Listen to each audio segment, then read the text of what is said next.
Hey everyone, my name is Ford from NorCal Thrills, and today I have a Six Flags Discovery Kingdom update from last Saturday, February 6th, 2021.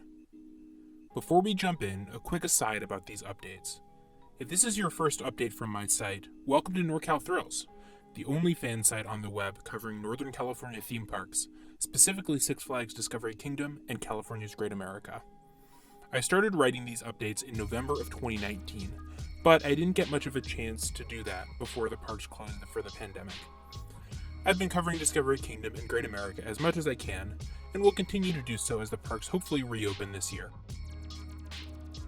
As of the recording of this video, Solano County, home of Discovery Kingdom, is in the purple tier.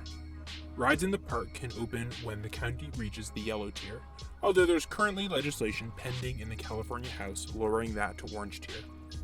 The legislation seems unlikely to pass, however. The good news is that cases are dropping in the region and vaccines are being distributed.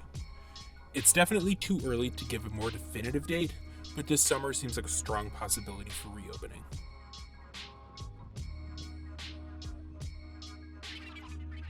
The biggest change in the park this month is undoubtedly the return of walruses to Discovery Kingdom.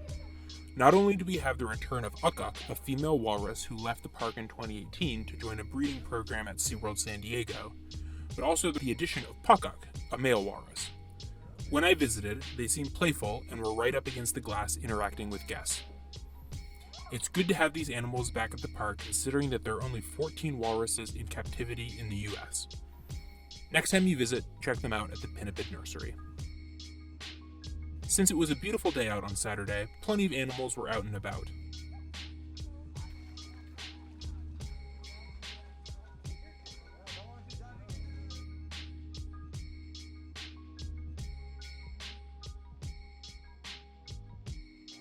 Odin's Temple of the Tiger didn't run during holiday at the park, or at least didn't the day I went, so I stopped by to watch the show now that it's back.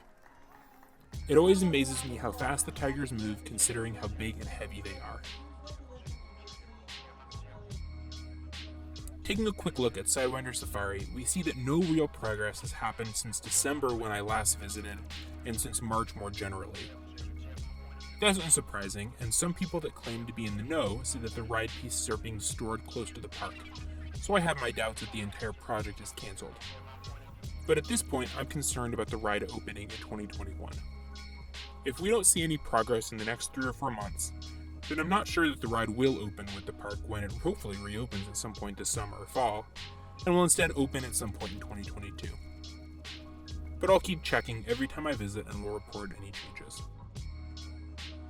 Let's take a journey around the park and see if there's anything else different. First off, we can see that the decorations that were up for the Celebrate 2021 drive-thru experience have been taken down. This path had the Halloween section, which was by far my favorite part of the experience.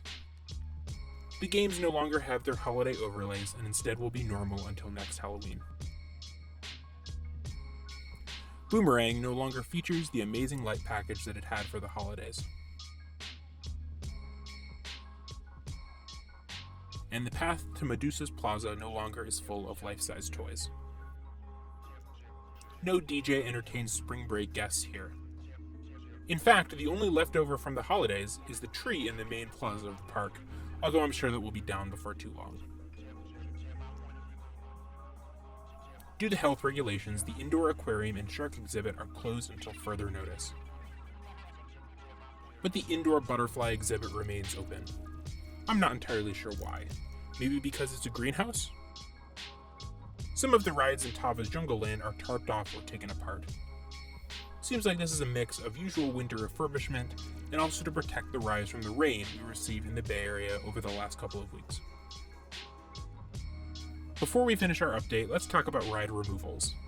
In their latest earnings meeting, Six Flags mentioned that they'd be retiring 15 rides across the chain to reduce costs.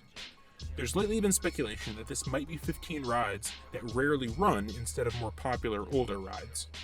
This got me thinking the Discovery Kingdom could easily contribute to Tasmanian Devil, a Huss Frisbee, and Voodoo, a Huss Topspin, both of which haven't run for a couple of years or more. Just speculation here for now, but it's something I would not be surprised to see going forward. And there you have it, my update from Six Flags Discovery Kingdom for February 6th, 2021. It's always good to get back into the park, even if the rides aren't running, and today was a great day to see the animals. Expect another update from me in early March.